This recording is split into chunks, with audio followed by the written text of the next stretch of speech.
drive westwards from the urban edges of the Black Country and just over the hill through a narrow stretch of Staffordshire you find Dudmaston Hall in the rolling hills of Shropshire. The National Trust estate is known for its stunning gardens and parkland, and in autumn they become special.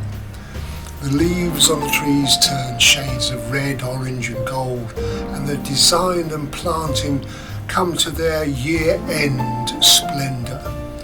The landscape park was first designed by William Eames in 1777. The hard work was done by Walter Wood, known as the planter, who set out the paths, the seats, the cascades.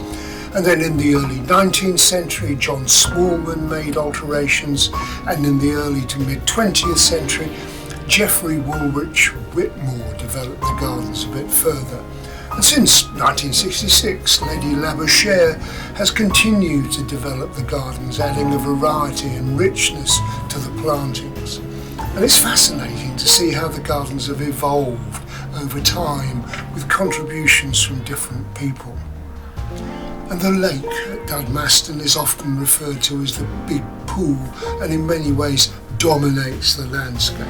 Its 16 acres of varying depths are home to a variety of fish and a number of geese, duck and other water birds who patrol the area in considerable numbers.